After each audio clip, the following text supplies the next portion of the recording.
Hello दोस्तों, आज हम एक्सप्लेन करने वाले हैं हाल ही में आई हुई मूवी केसरी चैप्टर 2। चलिए दोस्तों, अब हम वीडियो को शुरू करते हैं। तो कहानी शुरू होता है 13 अप्रैल 1919 से, जहां पर दर्शकों का एक समूह रोल अटैक को विरोध करने के लिए जलियांवाले बाग में शांतिपूर्वक जमा हो जाते हैं। पर यहीं पर हमको नजर पड़ता है एक युवाकारी एक लड़का प्रकट सिंह पर, जो कि अपने माँ और बहन के साथ यहाँ पर आया हुआ होता है। तभी हम यहाँ पर देखते हैं एक एरोप्लेन के, जो कि जलियांवाला बाग के जस्ट ऊपर से निकला था, जिसके आधा घंटा के बाद जनरल डायर अपना पूरा सैनिकों के साथ इस घटना पर पहुंच जाता है, जो कि बिना चेतावनी देते हुए पूरा निहत्था पर गोली को चलवा देता है। हजारों लोगों को मौत के घाट उतार दिए जाते हैं, लेकिन उसमें से जितना लोग बच गए थे वो अपने जान को बचाने के लिए इधर उधर भागने लग जाते हैं। लेकिन यहाँ से भागने का कोई भी रास्ता मौजूद नहीं था, लेकिन सिर्फ एक कुआं था। उसी कुआं में सारे लोग कूद कर अपना जान दे दिए थे। और इसी जनरल साइड में प्रकट सिंह ने अपने माँ और बहन को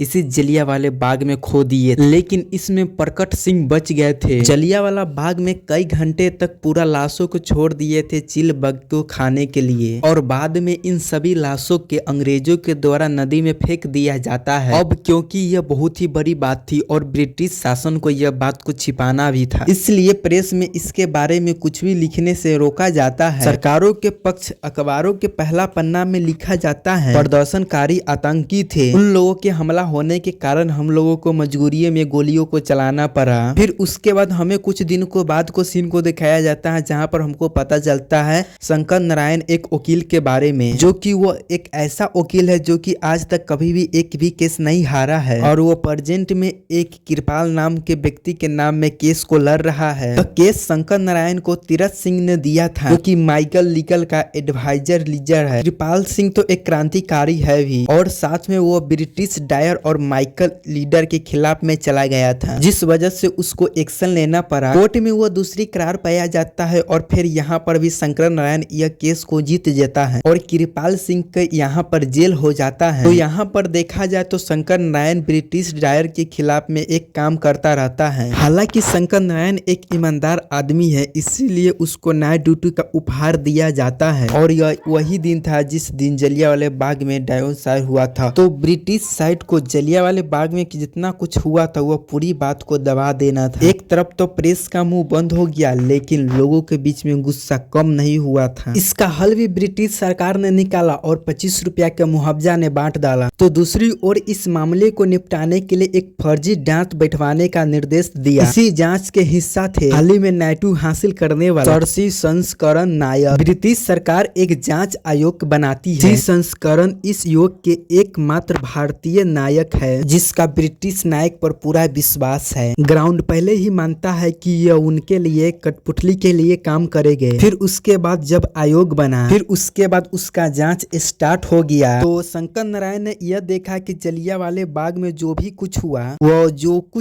वो एक आतंकी हमला नहीं था, बल्कि वह एक जेनोसाइड था, क्योंकि जनरल डाई के वजह से यह सब हुआ था। यह बात सभी लोगों के मालूम हो गई थी। इसके बाद आयोग के सभी लोग नोट गिल्टी कहा था, सिवाय शंकर नारायण के। लेकिन तीरथ सिंह ने कहा, तुम्हारा एक वोट को इधर से उधर हो जाने से कुछ भी नहीं होने वाला है। मगर शंकर नारायण यहाँ पर कुछ भी नहीं कर सकता था। फिर वो यहाँ पर चुप हो गया। फिर उसके बाद फिर जांच हुआ, और जांच में फिर ब्रिटिश सरकार ने इस जांच को छुपाना चाहा, लेकिन इस बार नायर की नजर एक युवा क्रांतिकारी लड़का प्रकट सिंह पर पड़ जाता है। लड़के से नायर का रिश्ता बहुत ही पुराना कनेक्शन हो जाता है। कनेक्शन यह है कि जो प्रकट सिंह है वो कृपाल सिंह का बेटा है। वह क्रांतिकारी भी है और एक वह सही इंसान भी है। जब नायर प्रकट सिंह से मिला तो उसको जब पता चला कि जो ये लड़का है ये जलियांवाले बाग में अपने माँ और बहन को खो दिया है, वह ब्रिटिश सरकार के खिलाफ अकेला ही आवाज उठा रहा है। वह कहते हैं कि जुल्म करने वाले अंग्रेज गलत है, तो जुल्म सहने वाले भारतीय उससे भी बहुत ही ज्यादा गलत है। शंकर नारायण प्रकट सिंह के यह पूरी बात जब सुनता है तो वो बहुत ही ज्यादा हैरान हो जाता है। फिर अगले दिन जब शंकर नारायण प्रकट सिंह से मिलने के लिए उसको घर गया, तो उसको पता चला कि प्रकट सिंह अपना ही हाथ काट कर वो मर गया है। फिर वह यह बात सुनकर बहुत ही ज्यादा उदास हो जाता है। फिर वह फैसला करता है कि वह अब यहाँ पर 1 मिनट भी नहीं रुक सकता है। फिर वह वापस अपने वाइफ के साथ केरल जाने लग जाता है। तब वह स्टेशन पर होता है, तब वहाँ पर एक लड़की आती है जिजीत नाम के।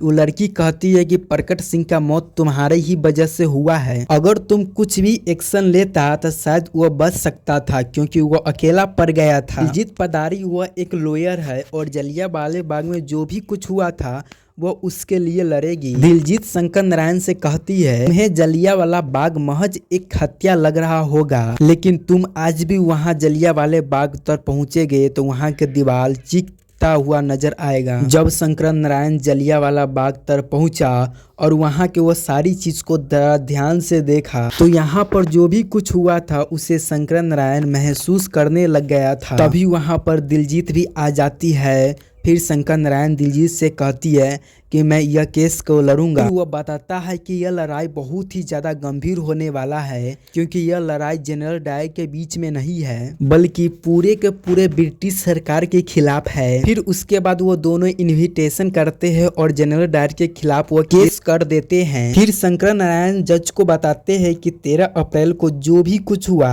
वह एक सोची समझी साजिश थी, लेकिन बदले में जनरल डायर को यह मानना था और बदले में जनरल डायर के लोगों पर हमला कर रहे थे और उनके पास हथियार थे। फिर शंकर नारायण उनसे पूछता है कि उन लाशों के नीचे आपको कितने हथियार मिले थे कि उससे आपको खतरा हुआ था। ऐसा एक भी हथियार वहां पर मौजूद नहीं था। फिर जनरल डायर का वकील उनसे कहने लग जाता है कि वो लोग जनरल डायर के कैफूल को पालन नहीं किया था, जहां पर नायक सरदार सिंह भी इस पर झूठी गवाही दे देता है। वह कहता है कि 4 बजे के करीब में वो लोग पुलिस के सामने से बहुत सारे हथियार को लेकर क्रॉस किए थे, जिस वजह से उसे जनरल डायर को कवर करना पड़ी थी। लेकिन यह सब बात झूठ था, क्योंकि सरदार सिंह ने उसे रोकने की भी कोशिश नहीं की थी। फिर यहाँ पर शंकर नारायण सभी को बताता है कि उस दिन 4 बजे के करीब में किसी ने अनाउंसमेंट किया था कि क्रांतिकारी कन्हैया कुमार ने जलियांवाला बाग में आ रहे हैं, जिस वजह से सभी लोग वहां पर इकट्ठा हो रहे थे। लेकिन यह जनरल डायर का साजिश था, क्योंकि उस समय कन्हैया लाल एक पटियाला के संविधान में मौजूद थे। अब शंकर नारायण कोर्ट में एक खतरनाक फैक्ट बताते हैं और कहता है कि जेनोसाइड होने से आधा घंटा पहले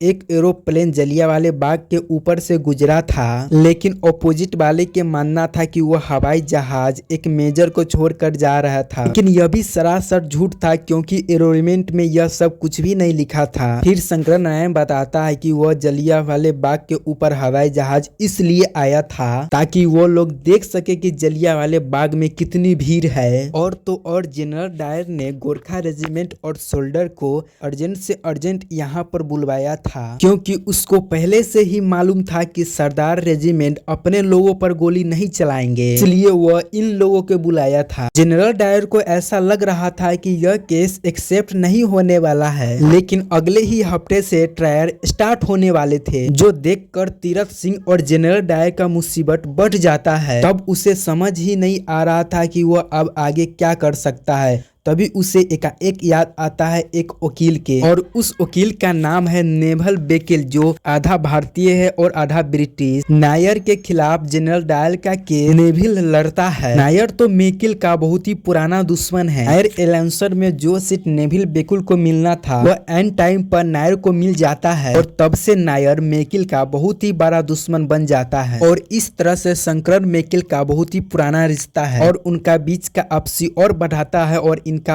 पूरा रूप कोर्ट में दिखने को मिलता है। और अगले हफ्ते कोर्ट में नेविल आता है। तब नेविल ने इस केस को दूसरे मोड़ पर ली आता है। वह बताता है कि 10 तारीख को एक टंका नायक फौज ने बहुत ही बड़ा आतंक मचाया था। इसी टंका नायक के पूरा फौज का कनेक्शन जलियांवाला बाग से है, इसलिए बेल्थिक्स बॉक्स में मार्था नाम को एक टीचर को बुलाता है और मालूम चलता है कि तनवीर नाम के एक व्यक्ति ने मार्था के साथ कॉलेज में दुष्कर्म किया था। और तनवीर है जो डंटा नायक का एक लीडर फोर्स है और तब तनवीर के साथ FIR हुआ और उसको जेल में पहुंचा दिया गया। लेकिन तनवीर जब जेल में पहुंचा तो टंटा नायक के फौज बहुत ही ज्यादा गुस्से में आ गया और उस दिन 13 अप्रैल को टंटा नायक के फौज आतंक को मचाने लगा। डायर को समझ नहीं आया और इसी वजह से उन सभी लोगों को मारना पड़ा। तो नेविल के आने से यह केस एक अलग ही मोड़ पर बढ़ रहा था और कहीं न कहीं नायक जो था वह फीका पड़ रहा था। नेविल ने जनरल डायर को बता दिया था कि अब यह केस नायर्स वर्सेज में जनरल डायर्स का नहीं है बल्कि नायर वर्सेज रेपिस्ट को बचाने के केस हो गया है, जिस वजह से जो जनता था वह भड़क गया और नायर जब अपने बीबी के साथ घर जा रहा था तो भड़की हुई जनता ने सभी लोग के सामने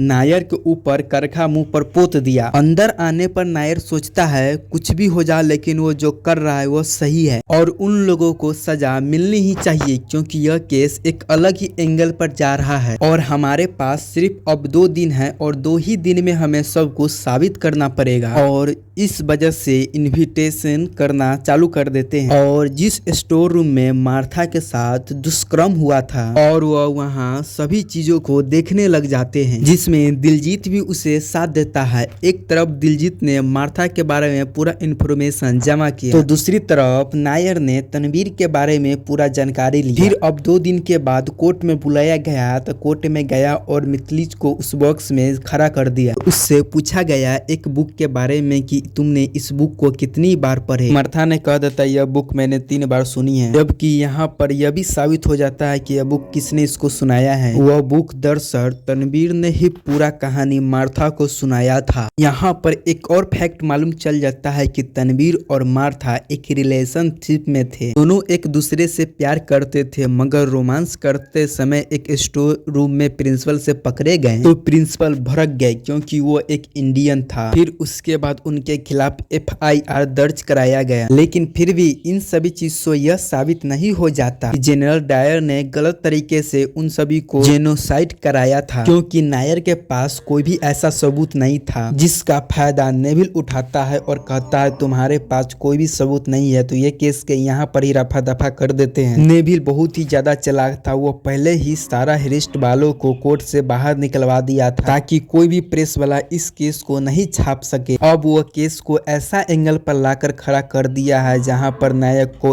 कुछ भी सबूत नहीं है और कोर्ट ने नायर से इस बार सबूत मांगे थे। वक्त भी बहुत ही कम था और सबूत को भी बटोरना था, इस वजह से दिलजीत और नायर बहुत ही ज्यादा टेंशन में थे क्योंकि उनके पास कोई भी सबूत मौजूद नहीं थे। बाद में नायर ने तो कुछ सबूत को तो हासिल कर लिया, इसलिए नायर ने अगले हफ्ते में जनरल डायर को ही बॉक्स में बुलवा लिया है और उससे तीखे सवाल पूछे गए और डायर यहाँ पर बहुत ही ज्यादा नर्वस था और वो जवाब नहीं दे पा रहा था। फिर नायर जज साहब से बताता है कि बचपन से ही डायर को फिंगर सूज है। नायर बताता है कि बचपन में डायर जब स्कूल में थे तो इंडियन कुछ लड़के इसको हकला हकला कहकर चिढ़ाते थे और तो और जो डायर के पिताजी थे वो हिंदुस्तानियों आदमी से बहुत ही ज्यादा नफरत करते थे। डायर जैसे जैसे बड़ा होते गया वैसे वैसे उसका नफरत हिंदुस्तानियों पर बहुत ही ज्यादा बढ़ते चला गया। दरअसल नायर को एक बीमारी था जिस वजह से उसको बहुत ही जल्दी गुस्सा आ जाता था और इस बार नायर ने इसी का फायदा उठाया और इस बार नायर ने डायर से बहुत ही ज्यादा तीखा सवाल पूछे जिससे सुनकर वो बहुत ही ज्यादा गुस्सा आ गया और गुस्से में आकर डायर सब कुछ बोल दिया, जो कि उसे सब कुछ बोलने के बाद उसे थोड़ा अफसोस हुआ। और कुछ दिन के बाद जज साहब इस केस का पूरा फाइनल डिसीजन बताने वाले। यह केस जो था वो नायर के पक्ष में ही झुक रहा, लेकिन जनरल डायर, नेविल और धीरज सिंह मिलकर इस केस को कैसे भी कर जीतना चाहते थे और फिर इस केस में नायर को ही हटा देते हैं और उसके घर पर रेड करवा देते हैं और उसे स्पाइक का एक एजेंट बता देते हैं, जो कि सारा बात झूठ था। और फिर डायर का यह पूरा चाल काम आ गया। उसके बाद दिलजीत और नायर को जेल भेज दिया गया। फिर उसके बाद नायर और दिलजीत के साथ पूछताछ किया गया। फिर वहीं दूसरी तरफ फाइनल डिसीजन के सामने दिलजीत और नायर कोर्ट में नहीं पहुंच पाया। फिर उसके बाद जज ने अपना फाइनल डिसीजन सुना दिया, जिस वजह से जनरल डायर को नॉट गिल्टी कहा गया और यह केस यहाँ पर नेविल पूरी तरह से जीत चुका। मतलब जनरल डायर सभी लोगों के सामने नॉट गिल्टी निकल गया था। फिर उसके बाद नायर और दिलजीत को जेल से रिहाई कर दिया गया, लेकिन अब कुछ भी नहीं हो सकता था क्योंकि वह यह जंग हार गया था।